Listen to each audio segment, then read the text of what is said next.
Ang Pilipinas ngayon. Narito na ang pinakamainit na mga balita na nakalap sa bawat sulok ng bansa. Ihahatid sa bawat Pilipino saan man kayo sa mundo. Ang Pilipinas ngayon. Pakinggan ang bawat kaganapan sa bawat lalawigan. Ito ang Pilipinas ngayon.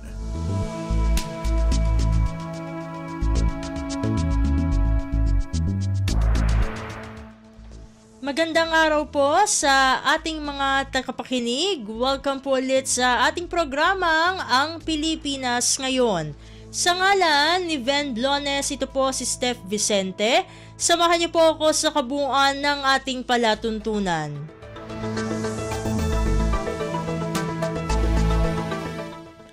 Tulad ng dati, mapakikinggan po ang ulat ng ating mga kapatid na himpilan sa probinsya, ang ating mga segmentong balitang negosyo at kalakalan, balitang sports, at balitang artista maging ang ilan sa mga pangunahing balita mula dito sa ating bansa. Yan po sa kabuuan ng ating palatuntunan, ang Pilipinas Ngayon. Mga kaganapan sa Kamaynilaan at mga kalapit na lalawigan dito sa Ang Pilipinas Ngayon.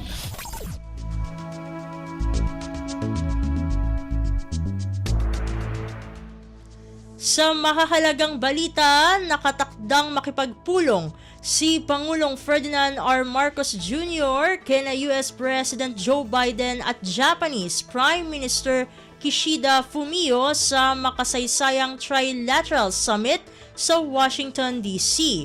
Dito ay inaasahang matatalakay ang kooperasyon sa ekonomiya, depensa at maritime security. Ayon kay Pangulong Marcos, dito niya bibigyang diin ang kahalagahan ng pagpapaunlad sa economic cooperation sa dalawang bansa kasabay ng pagsusulong ng resilience at security.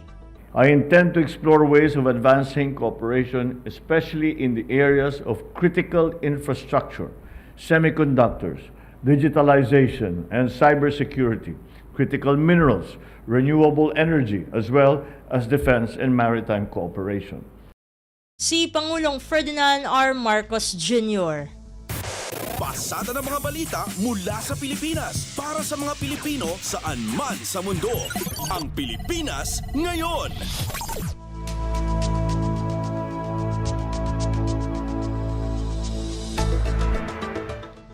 Sa kaugnay na balita, Pangulong Ferdinand R. Marcos Jr. positibo na magiging mabunga ang kanyang pakikipagpulong sa Estados Unidos at Japan. Ang detalye ng balita ihahatid sa atin ni Raquel Bayan.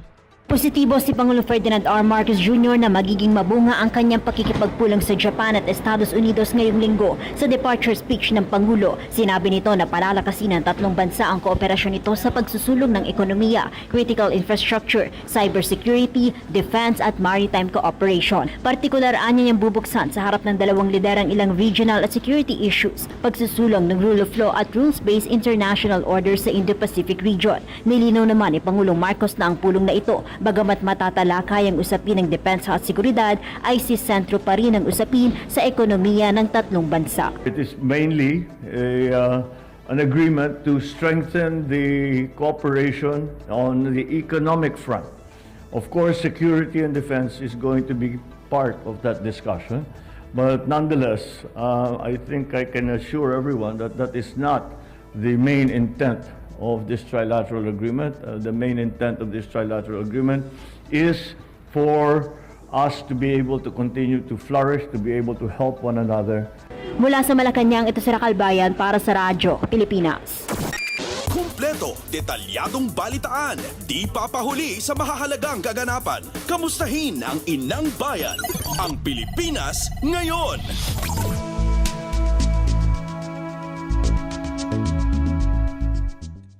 Samantala, sinabi ni Pangulong Ferdinand R. Marcos Jr. na kinilabutan siya sa umano'y gentleman's agreement na pinasok ni dating Pangulong Rodrigo Roa Duterte sa gobyerno ng China kaugnay ng BRP Sierra Madre sa Ayungin Shoals sa West Philippine Sea. Ayon kay Pangulong Marcos, hindi pa niya nakukumpirma kung mayroon ngang ganitong kasunduan.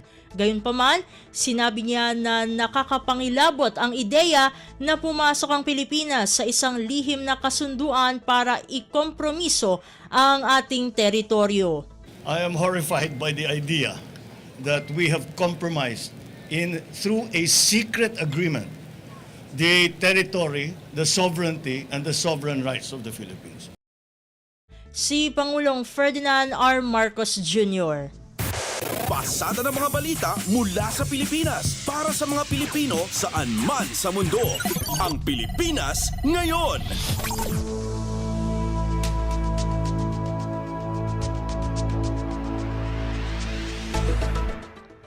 Sa kaugnay na balita, nadagdagan pa ang bilang ng mga barko ng China Coast Guard o CCG at Chinese Maritime Militia o CMM vessels na namataan ng Armed Forces of the Philippines sa Scarborough Shoal.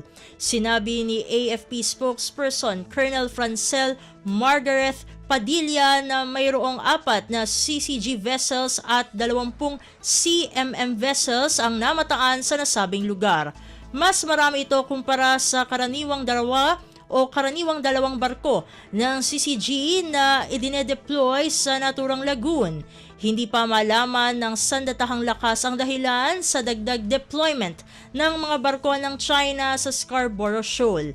Iniulat din ni Padilla na mayroon ding namataan na isang CCG ship at 4 na CMM vessel sa bisilidad malapit sa Ayungin Shoal.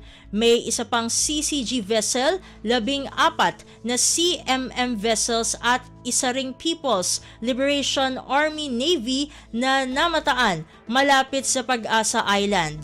May 3 ring barko ng CMM ang nakita sa Panatag Shoal. Kumpleto, detalyadong balitaan, di papahuli sa mahahalagang kaganapan. Kamustahin ang inang bayan, ang Pilipinas ngayon.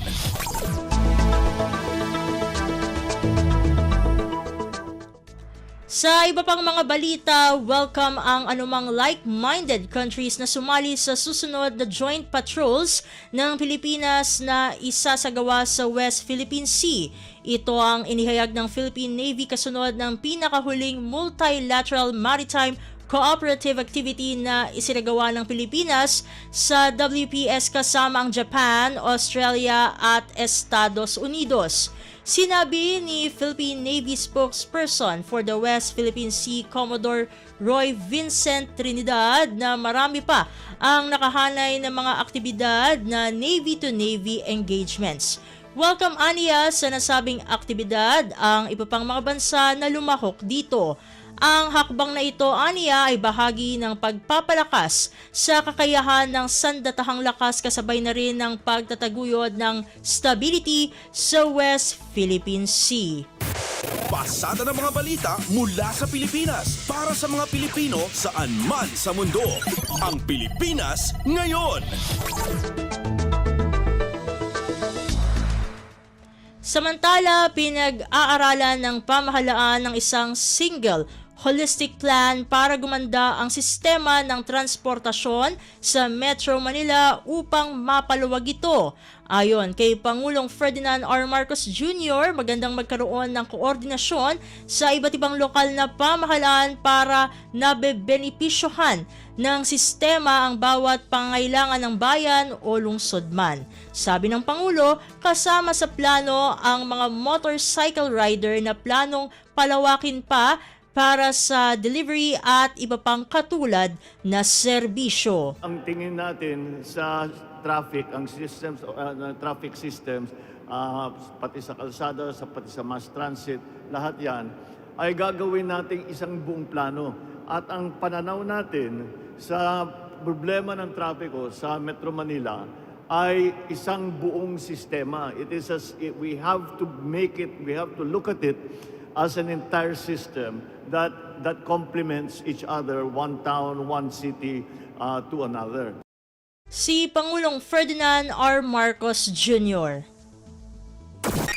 Kumpleto, detalyadong balitaan, di papahuli sa mahahalagang kaganapan. Kamustahin ang inang bayan, ang Pilipinas ngayon.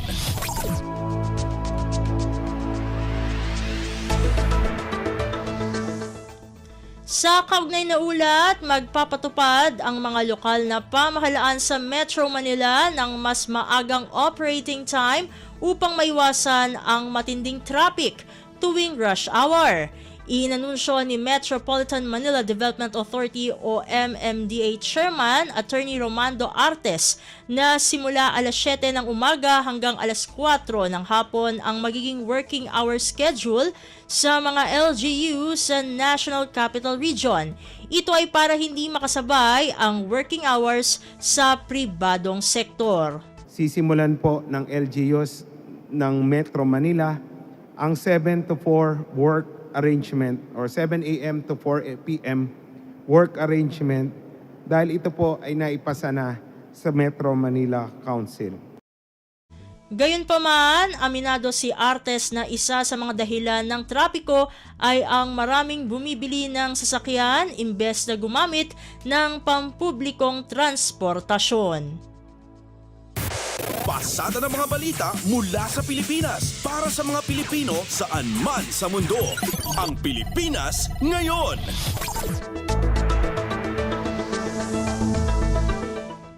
Samantala, nanindigan naman si Pangulong Ferdinand R. Marcos Jr.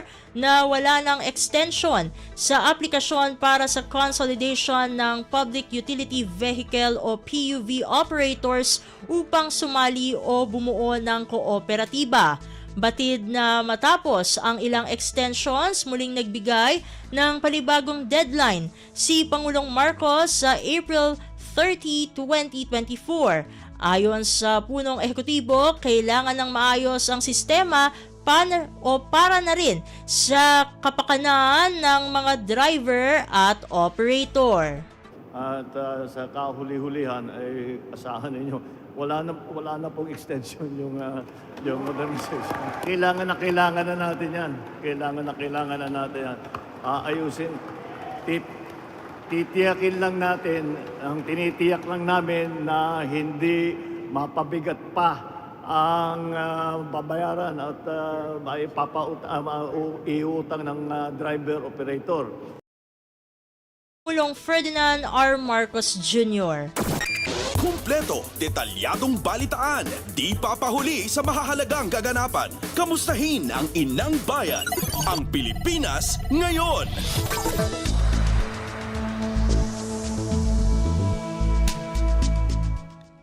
Sa iba pang mga balita, pinag-iisipan ng administrasyon ni Pangulong Ferdinand R. Marcos Jr. ang pagbabalik sa dating school calendar kasunod ng mga suspensyon ng klase dahil sa tindi ng init sa bansa. Ayon kay Pangulong Marcos, sisikapin ng administrasyon na maging maayos ang pagbabalik sa normal na schedule ng mga bata. Aniya, may consensus na nagsasabing mas pabor ang pagbabalik ng dating school calendar. Hanggat maaari, gusto natin balik sa dati. Dahil I think medyo may consensus na talaga na mas maganda yung dating schedule. Kaya hindi naman sinasabi na hindi natin gagawin before next year or the year after that. Susubukan namin gawin. Si Pangulong Ferdinand R. Marcos Jr. Kumpleto, detalyadong balitaan, di papahuli sa mahahalagang kaganapan. Kamustahin ang inang bayan, ang Pilipinas ngayon.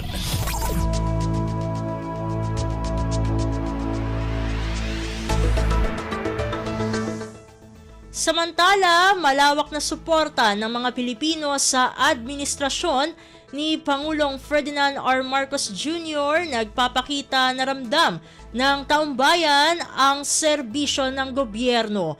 Ang kabuang ulat ihahatid sa atin ni Kathleen Forbes. Kinilala ni House Senior Deputy Speaker at Pampanga Representative Aurelio Don Gonzales ang resulta ng pinakahuling Octa Research Survey kung saan lumalabas na 31% ng mga Pilipino ang suportado ang administrasyon ng Pangulong Ferdinand R. Marcos Jr. Anya ang resultang ito ng survey ay nagpapakita na nararamdaman ng bawat pamilyang Pilipino ang mga programang pinapatupad ng pamahalaan para sa kapakanan ng taong bayan. Pagsiguro naman ni Gonzales na sila sa Kamara sa ilalim ng liderato ni Speaker Martin Romualdez ay patuloy na susuportahan ang legislative agenda ni PBBM upang epektibo makatugon ng pamahalaan sa mga hamon at mailapit ang serbisyo ng pamahalaan sa mga Pilipino. Naniniwala din si Gonzales na ang suportang ito ng publiko sa Pangulong Marcos Jr. ay lalo pang magbibigay inspirasyon para sa buong pamahalaan na magtrabaho at magsipag. Isinagawa ang Octa Research Survey Dugo ng Masa nitong March 11 hanggang 14 na may 1,200 respondents. Ito si Kathleen Forbes para sa Radyo Pilipinas. Pasada ng mga balita mula sa Pilipinas para sa mga Pilipino saan man sa mundo. Ang Pilipinas ngayon.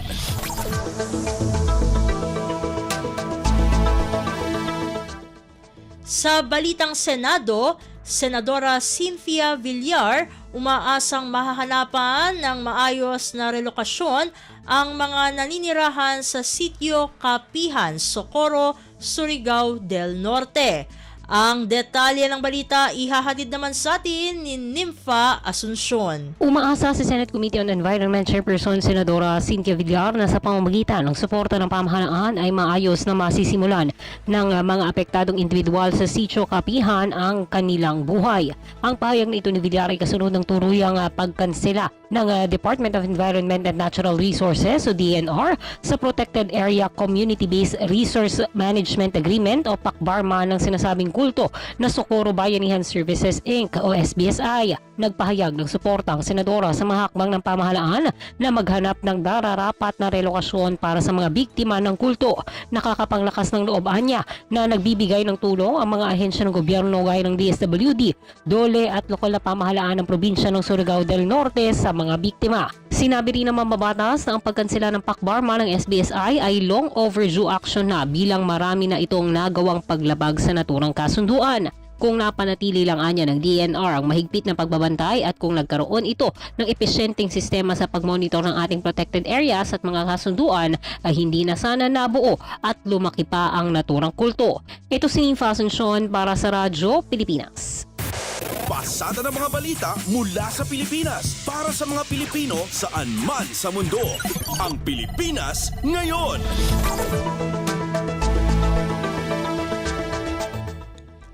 Samantala, dalawang magkasunod na holiday pangkalahatang mapayapa ayon sa Philippine National Police o PNP. Ang kabuang ulat, ihahatid sa atin ni Leo Sarne. Walang iniulat na major untoward incident ang Philippine National Police o PNP sa pagdiriwang ng Araw ng Kagitingan noong Martes at ng Muslim holiday na Eid al-Fitr kahapon. Ayon kay PNP Public Information Office Chief Police Colonel Gene Fajardo, naging pangkalahatang mapayapa ang sitwasyon sa buong bansa sa dalawang magkasunod na araw. Matatandaang nagpakalat ng sapat na puwersa ang PNP sa mga moske, masjid at iba pang lugar para pangalagaan ng seguridad ng mga kapatid na Muslim sa kanilang pagdiriwang kahapon ng pagtatapos ng Ramadan.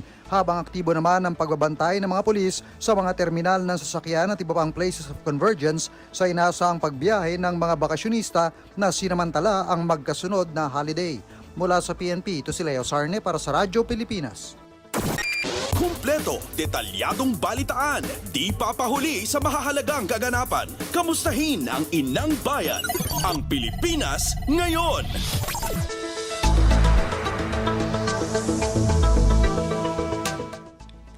At iyan ang mga maiinit na kaganapan para sa araw na ito. Samantala, ating antabayanan ang mga ulat mula sa ating mga kapatid na himpilan sa probinsya para sa regional news. Balita mula sa lalawigan sa bawat rehiyon ng ating bayan. Dito sa Ang Pilipinas Ngayon.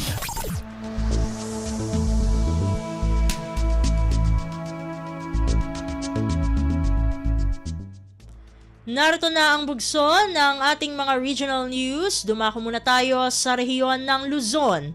Kadiwa ng Pangulo, isinasagawa sa lungsod ng Batak.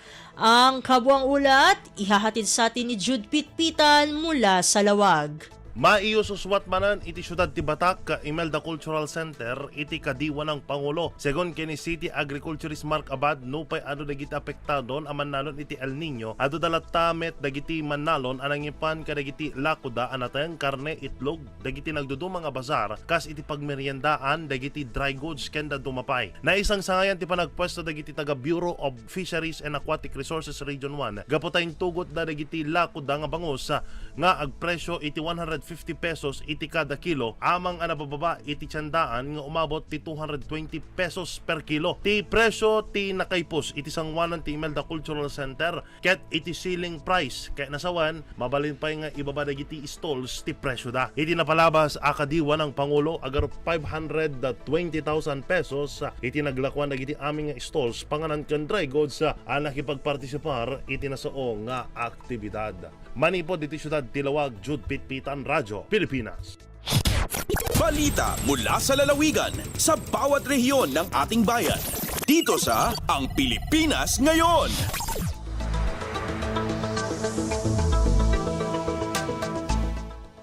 Inyong napakinggan ang ulat ni Jude Pitpitan mula sa Lawag. Dumako naman tayo sa Agoo, bagong Seafarers Family Circle sa La Union, binuo ng Overseas Workers Welfare Administration o OWA Region 1. Ang detalye ng balita ihahatid naman sa atin ni Glenda Sarak. In patungpal to Overseas Workers Welfare Administration when OWA Region 1 orientation on OWA programs and services can OWA's community organizing framework for the formation of Seafarers Family Circle and Help Desk iti probinsya ti La Union. Naangay dayto iti Epic Mall na Gilian, La Union na sa dino nakipasat ti sangagasot 27 a seafarers kan ti pamilyada manipod Liwak Norte, Liwak Sur, Gusing Norte, Tudingan kan Mamating Sur. Insayangkat ni Family Welfare Officer Lovely Gundran the orientation maipanggap iti OWA programs can services, migration awareness can financial literacy. Sinaragsak ang nakipasat na iti participantes iti question and answer portion can iti raffle games. Babay ni Traytoy kat nagbalin ang mas familiar iti participantes karig iti programa ti OWA kano kasanuda nga imanihar ana imbag dagiti financial da. Naangay pa iti eleksyon kan ti panagsapata ti kabuwa nga Seafarers Family Circle no sa dino. Daytoy ti kangrunan a grupo amang tutok iti pakasaknan iti migration ken iti development. Manipod Agoo La Union, Glenda Bakungan Sarak para iti Radyo Pilipinas World Service. Balita mula sa lalawigan sa bawat rehiyon ng ating bayan. Dito sa Ang Pilipinas Ngayon.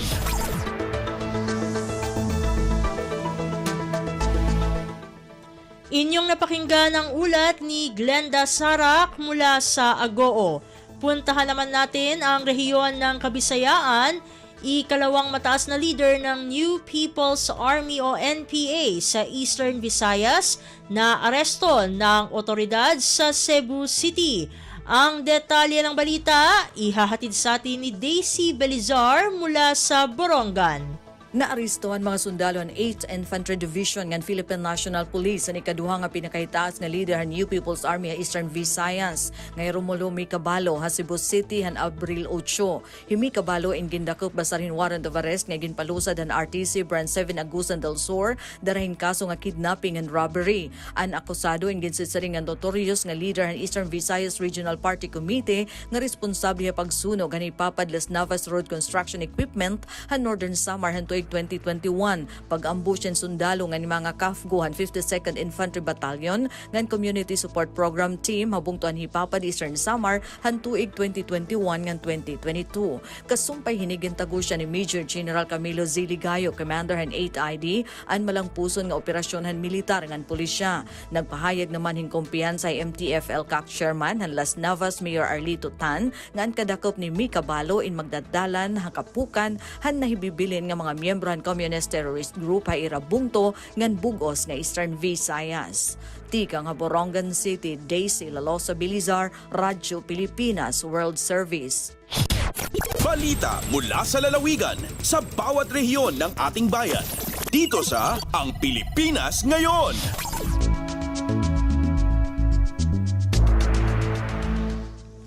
Inyong napakinggan ang ulat ni Daisy Belizar mula sa Borongan. Pumunta naman tayo sa Sogod. Department of Social Welfare and Development o DSWD sa Eastern Visayas, nakapagbigay na ng halos 80 milyong pisong halaga ng ayuda sa rehiyon. Pakinggan natin si Jevic Epis para sa kabuang ulat. Ang Department of Social Welfare and Development kon DSWD Field Office 8 nag-apod-apod na og 78 million pesos kapin nga cash assistance sa nagkalaing lungsod sa rehiyon 8. Pinagi sa Assistance to Individual in Crisis Situation o AX, nakahatag na og 78 million pesos nga pundo ngadto sa 26,000 kapin ka pamilya gikan sa probinsya sa Leyte, Southern Leyte, Samar ug Eastern Samar. Ang naasoy nga paghatag og ayuda na isubay sa Cash Assistance and Rice Distribution o CARD program nga nagtumong sa pagtabang sa mga katawhan sa padayong pagsaka sa presyo sa bugas ug mga nagunang mga pamaliton labi na sa huyang nga sektor, apil na ang single parent, persons with disability, senior citizen ug uban pa. Ang mga beneficiary nakadawat og 3,000 pesos nga cash assistance di na usa ka libo niini maoy gipalit og 25 ka kilo sa bugas. Mapasalamaton ang DSWD Regional Office 8 sa pagkamalampuson sa naasoy nga distribution sa nakalabay nga mga simana. Balita gikan sa buhatan sa DSWD Regional Office 8, Jevic Epis para sa Radio Pilipinas World Service. Balita mula sa lalawigan sa bawat rehiyon ng ating bayan. Dito sa Ang Pilipinas Ngayon.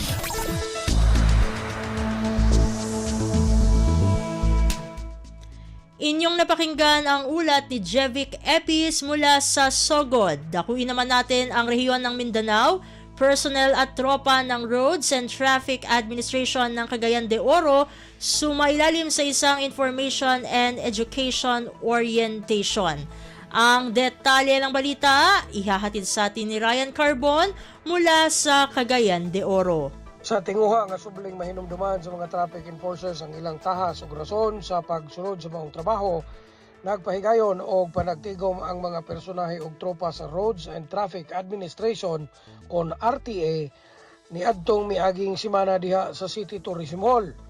Ang kalihukan gihingusgan ni kanhing City Councilor o karong co-chairman sa RTA Special Operations Task Force nga si Attorney Ramon Tabor, uban ni RTA Department Head Engineer Nonito Oclaret, City Information Officer Ivy Guantero o ang City Legal Office. Sa iyang mensahe gidasig ni Attorney Tabor ang mga traffic enforcers nga basahon og sabto nila ang traffic ordinance, ilabi na ang nagkadaiyang mga traffic violations aron magdugangan ang ilang kahanas o kahibalo. Tabangan nato si Mayor Uy nga masulbad og makunhuran ang problema sa traffic, dugang ni Attorney Tabor. Siya midugang batunan sa mga traffic enforcers ang maayong pamatasan o kortesiya diha sa ilang pagpatuman sa balaod trapiko. Mipadayag usab sa iyang hugot na suporta si Information Officer Ivy Guantero aron mapadali ang paghatod sa mga impormasyon ngadto sa katawhan kalabot sa mga programa o kalambuan sa RTA.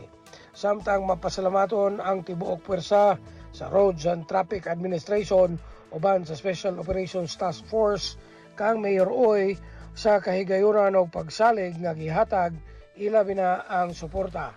Gikan sa Cagayan de Oro, Ryan Carbon para sa Radyo Pilipinas World Service. Balita mula sa lalawigan sa bawat rehiyon ng ating bayan. Dito sa Ang Pilipinas Ngayon.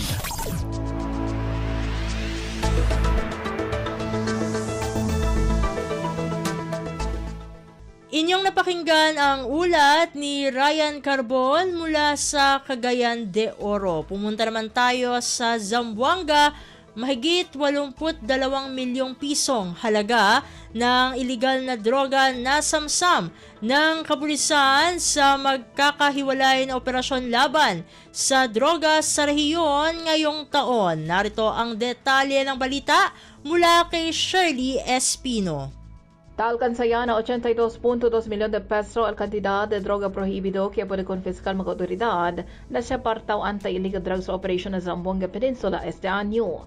Base na datos sa Police Regional Office 9, desde enero hasta marzo este año, más de 12,000 gramos de shabu y 6.6 gramos de marihuana que tiene estimado cantidad de más de 82 milyon de peso el confisca este año na rehiyon.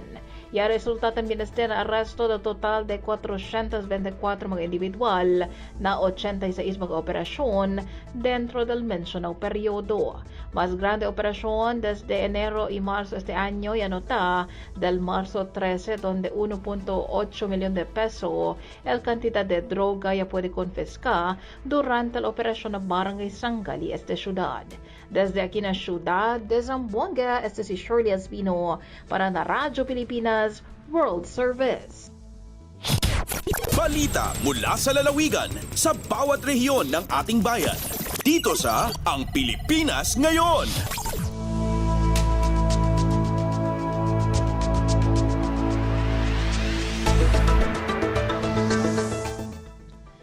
Inyong napakinggan ang ulat ni Shirley Espino mula sa Zamboanga. Dumako naman tayo sa Iligan.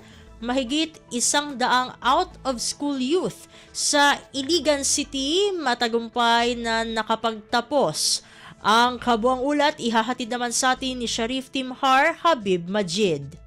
Malampusong ni graduar ang 135 ka mga out-of-school youth sa Iligan City sa ilang training niadtong Biyernes, Abril 5. Nahuman nila ang lain-laing mga training sama sa life and 21st century skills, work-based learning ug be your own boss. Ubos kini sa United States Agency for International Development o USAID Opportunity 2.0 program, second chance opportunities for out-of-school youth sa pakigtambayayong sa Mindanao Technical Training Academy. Gipaabot nga magpadayon sila sa pagkat-on pinaagi sa Alternative Learning System o ALS 2.0 sa Department of Education o DepEd. Samtang ang Department of Labor and Employment o DOLE mutabang sa uban nga makasugod sa ilang kaugalingong negosyo. Ang Opportunity 2.0 mo'y usa ka programa sa USAID nga nagsuporta sa sistema sa Pilipinas sa paghatag sa ikaduhang kahigayunan sa edukasyon sa kapit sa 180,000 ka out-of-school youth sa 15 ka syudad sa Pilipinas padulong sa malampusong kinabuhi. Gikan sa Radyo Pilipinas Iligan kini Sharif Timhar alang sa Radyo Pilipinas World Service.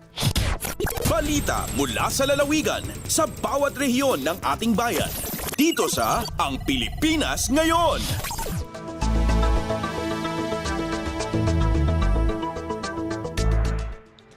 Inyong napakinggan ang ulat ni Sharif Timhar Habib Majid mula sa Iligan. Dito na nagtatapos ang ating regional news. Narito naman ang ating segmentong Balitang Negosyo at Kalakalan na ihahatid sa atin ng ating kasamang si Bea Gaza. Lagay ng ekonomiya, kalakalan, negosyo at iba pa. Atin ang alamin dito sa Ang Pilipinas Ngayon. Magandang araw, narito ang Balitang Negosyo at Kalakalan. Nakikipagtulungan ngayon ang Boss Job sa Technical Education and Skills Development Authority National Capital Region o TESDA-NCR upang palawigin ang oportunidad sa trabaho para sa mga Technical Vocational Education and Training o TVET graduate. Ang Boss Job ay isang chat-first career platform para sa hiring sa Southeast Asia. Lumagda ang mga opisyal ng TESDA-NCR at Boss Job ng Memorandum of Agreement o MOA sa TESDA Complex, Taguig City. Upang tulungan ang mga graduate, mag-aalok ang Boss Job ng training programs na akma sa mga ito kasama na ang resources para sa career development at access sa job opportunities. Bahagi ang ugnayang ito ng inisyatiba ng TESDA-NCR, Collaborativet, Forging Partnerships for TVET Excellence. Layunin nitong palawakin ang kolaborasyon sa mga ahensya ng pamahalaan, akademya, negosyo at industriya upang lalong paghusayin ang TVET sa Southeast Asia. Paliwanag ni TESDA-NCR Regional Director Engineer Jovencio Ferrer Jr., binibigyang diin ng hakbanging ito ang dedikasyon sa pagtutulak ng strategic alliances partikular sa pribadong mga industriya. Bilang chat-based platform, platform, gumagamit ang boss job ng Artificial Intelligence o AI at makabagong teknolohiya upang iproseso ang talent matching at direct chat features na siyang nagpapadali ng hiring ng mga kumpanya at mga naghahanap ng trabaho. Lagay ng ekonomiya, kalakalan, negosyo at iba pa. Atin ang alamin dito sa Ang Pilipinas Ngayon. Tumaas ang presyo ng krudo nitong Martes kasunod ng pagbaba ng kumpiyansang magre-resulta sa ceasefire sa Gaza ang negosasyon ng bansang Israel at Hamas. Ito'y sa gitna ng pangambang habang tumatagal ang sigalot lalo lamang magkakaproblema sa supply ng krudo mula sa Middle East na siyang pangunahing rehiyon na pinagmumula ng krudo. Nagdala ang international benchmark Brent crude ng presyuhang nasa $90.93 kada bariles. Mas mataas ng 0.60% mula sa closing price na $90.38 kada bariles kumpara sa nakaraang trading session. Sumipa naman ang trading ng American benchmark West Texas Intermediate o WTI sa $86.92 kada bariles, mas mataas ng 0.56% mula sa nakaraang session na nasa $86.43 kada bariles. Patuloy sa pagtaas ang presyuhan ng krudo habang hindi tumitigil ang gulo sa pagitan ng Israel at Palestine, gayon din ang gyerang Russia-Ukraine na siyang nagsasanhi ng panganib sa mga ruta ng energy supply. Lagay ng ekonomiya, kalakalan, negosyo at iba pa. Atin ang alamin dito sa Ang Pilipinas Ngayon.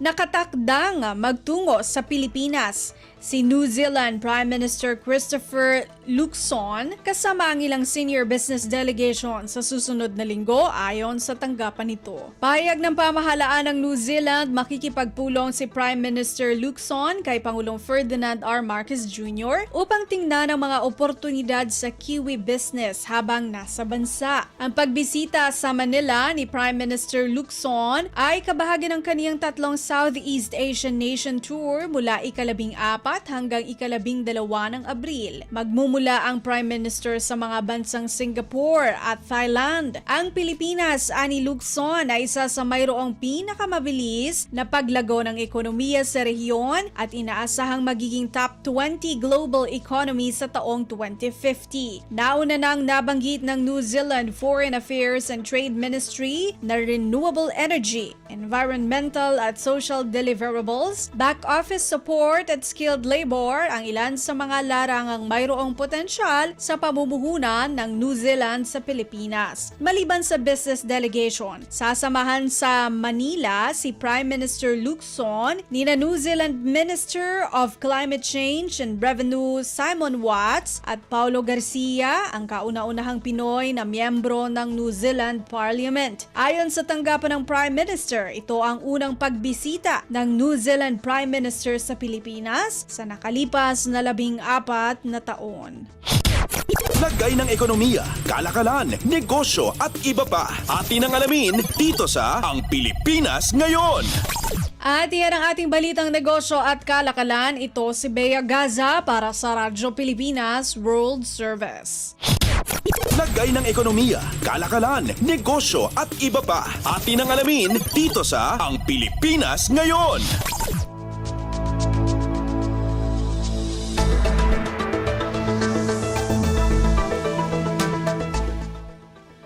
Maraming salamat, Bea, para sa ating segmentong Balitang Negosyo at Kalakalan. Narito naman ang segmentong Balitang Sports na ihahatid sa atin ng ating kasamang si Leo Magpayo. Updates at pinakahuling mga usapin sa mundo ng palakasan. Atin ang pakinggan dito sa Ang Pilipinas Ngayon. Magandang araw. Narito na po ang Sports Balita. Inanunsyo ng National University Bulldogs na nakuha nila ang serbisyo ng mga dating Adamson High School players na sina Tebol Garcia at Vince Reyes para maglaro sa UAAP Season 87 Men's Basketball Tournament. Nag-average ang 5'11" na si Garcia sa paglalaro nito sa Adamson ng 12.4 points, 5.3 assists, 3.2 rebounds at 2.2 steals nitong season 86, kung saan nagkampiyon ang Baby Falcons, habang ang 6'3" na si Reyes naman ay nag-average ng 12.7 markers, 7.3 boards, 2.7 assists at 1.3 steals.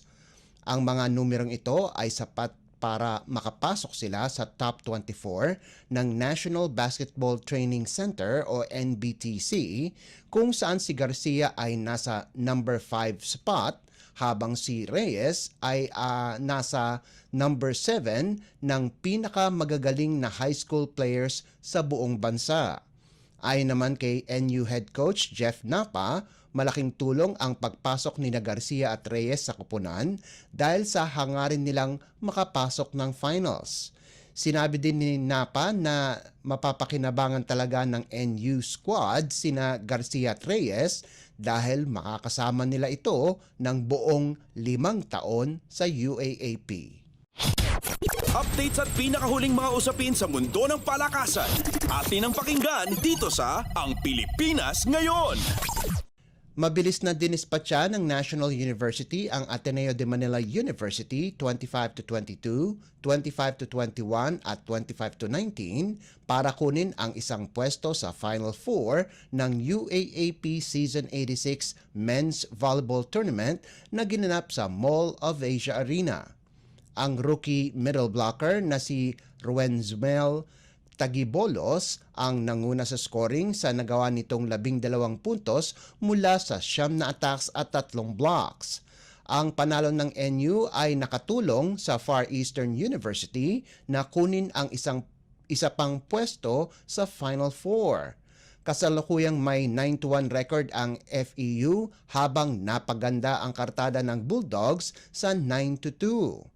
Binuhat naman ni Gian Salarson at Ken Batas ang Blue Eagles sa nagawa nitong 15 at 14 na puntos ayon sa pagkakasunod. Bumagsak sa 5-6 ang barahan ng Ateneo sa likuran ng number 4 seed na University of Santo Tomas na dinomina ang kanilang laban kontra University of the Philippines 25-13, 25-22 at 25-21. Maganda pa rin ang ipinakitang laro ni Josh Ibanez para sa UST kung saan tumipa ito ng 23 puntos bukod pa sa 10 excellent receptions at 5 excellent digs. Habang nagtapos si G-Boy De Vega ng may 13 puntos at 11 excellent receptions para sa Golden Spikers na pinaganda ang kanilang record sa 7-4. Wala pa ring panalo ang UP sa loob ng 11 laro.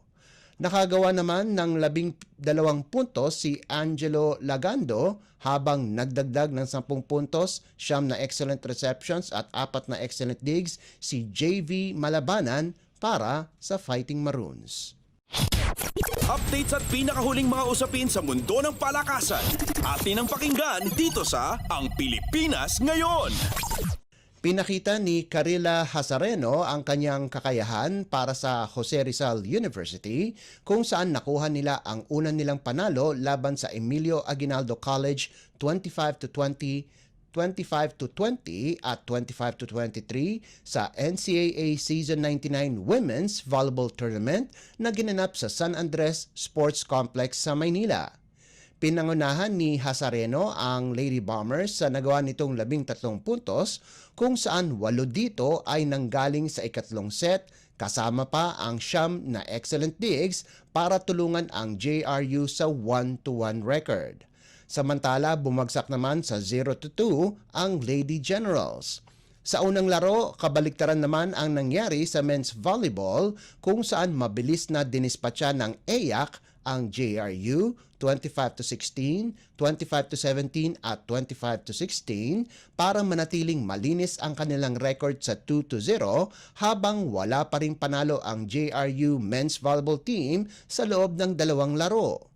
Nanguna muli si Marvin Romero para sa Generals kung saan ang veteranong outside hitter ay kumana ng 13 puntos at 9 na excellent receptions habang nag-ambag si John Abor ng 10 markers at 6 na excellent digs para ipagpatuloy ang kanilang pamamayagpag mula sa 5 set na panalo kontra sa College of St. Benilde noong linggo.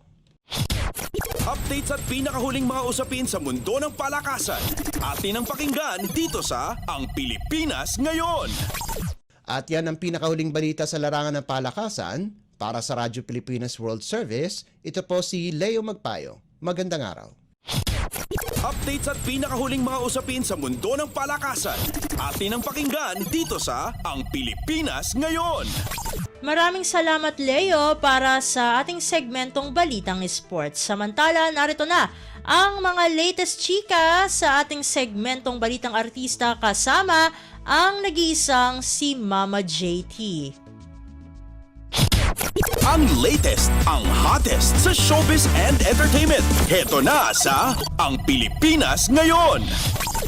Hello! Magandang araw sa ating mga chismoso at chismosang nag-aabang ng ating balitang artista. Nandito na si Mama JT para maghatid ng mga trending na balita sa mundo ng showbiz. Ito na ang ratsyada ng mga chika. Hindi naging madali para kay Nadine Lustre na matanggap ng buong-buo ang kanyang sarili at malaman ang kanyang halaga bilang isang tao. Ayon sa award-winning actress, mahirap para sa kanya ang malampasan ang mga insecurity niya sa katawan at ang paglaban niya sa mental health issues. Inalala ng actress ang pagsisimula niya sa entertainment industry bilang host sa edad na 7. Naging tricky para sa kanya ang teenage years dahil dun daw nagsisimula ang consciousness at unti-unti niyang natututunan ang kanyang sarili. Nang mapag-usapan ng tungkol sa pagiging morena, sabi niya, quote-unquote, "I'm proud to be Filipino. I'm always at the beach. I love the beach.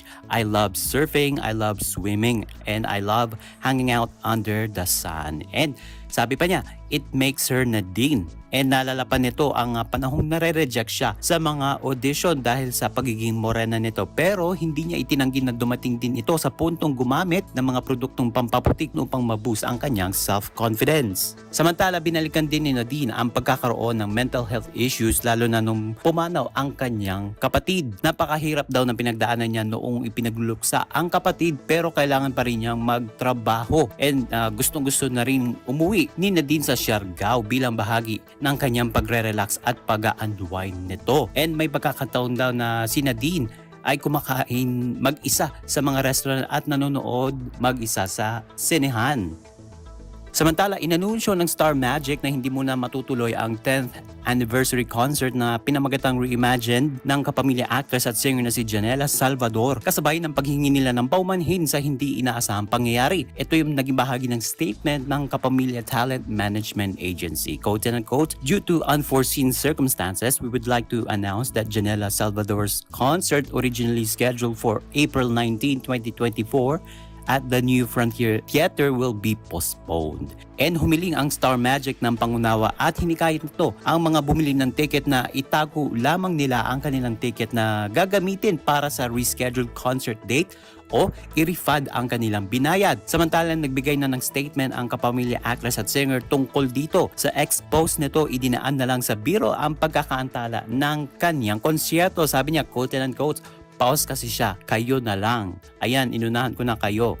Yan ang sabi ng actress. And sa hiwalay na tweet ay humingi naman ito ng tawad sa mga taong nag-aantay sa kanyang concert. Quote-unquote, "On a serious note, I apologize and I'm so thankful to all those who have been looking forward to my concert. I'm genuinely excited for this and would love to be even more prepared for the day it finally pushes through." And looking forward naman si Janela na makitang muli ang kanyang fans at dapat abangan ang announcements para sa iba pang detalye ng kanyang concert na syempre ay malilipat sa ibang petsa. At sa huli natin chika for today, inamin ng leader ng dating girl group na Sex Bomb Girls na si Rochelle Pangilinan na nasaktan sila sa bigla ang pagkawala ng kanilang grupo noon sa Eat Bulaga. Sa kanyang panayam sa Tony Talk sa YouTube channel ni Tony Gonzaga na usisa itong si Rochelle tungkol sa bigla ang pagkakaalis ng kanilang grupo dahil sa hindi pagkakaunawaan ng kanilang manager na si Joy Cancio at ng executive ng naturang programa. Amin ni Rochelle, hanggang ngayon ay wala pa ring closure kung bakit sila tinanggal noon sa show. Noong mga panahon na yun daw ay pinag-uusapan nila kung pupunta ba sila sa Itbulaga o hindi dahil noong nangyari ang hindi pagkakaunawaan ng kanilang manager at isa sa mga boss ng Itbulaga ay may guesting sila sa dating GMA7 morning show na Sis. And naging bukas rin ng actress dancer sa kanyang damdamin noon nang biglang magpa-audition at ipakilala ang EB Babes sa publiko. Kwento ni Rochelle, nakaramdam sila ng insecurity dahil magaganda daw at mas bata sa kanila ang mga napili. And sa ngayon may mga kanya-kanya na rin karera ang mga miyembro ng Sex Bomb Girls na siyang masasabing pinakasikat na girl group noong late 1990s hanggang 2010. And OMG, wala nang tayong oras para sa ating balitang artista. Maraming salamat mga kachismis sa pakikinig sa aking mga chika for today. Ako po si Mama JT para sa Radyo Pilipinas World Service. Ang latest, ang hottest sa showbiz and entertainment. Heto na sa Ang Pilipinas Ngayon.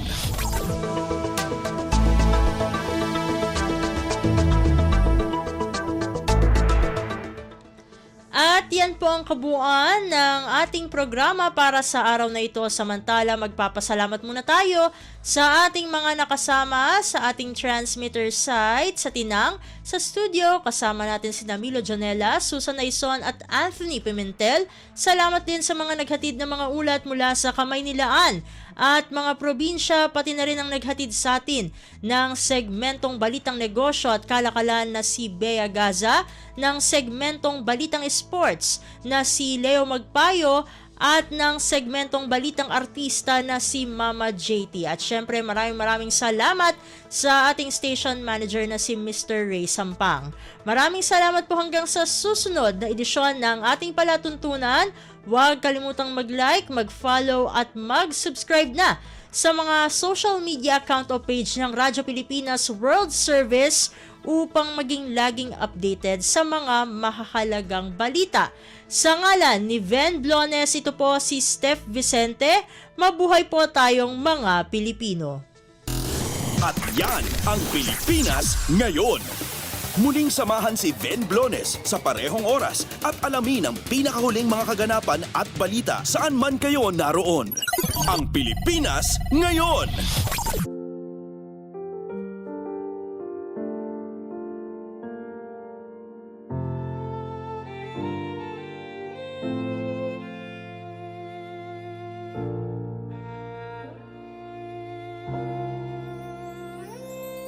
Ang tanging may pamamaan ako'y edukasyong Pilipino. Tinuturong galing at talino para maabot ang pangarap mo. Ang tanging handog ko sa'yo'y edukasyong Pilipino. Diskarteng mula sa puso, mamamangha ang mundo. Matatag na mga guro, matatag sa mga pagsubok, matatag na mga mag-aaral, matatag na talino'y umiiral. Hinaharap ang hirap, walang takot sumugod, humahanap ng solusyon, ipaglaban ang edukasyon.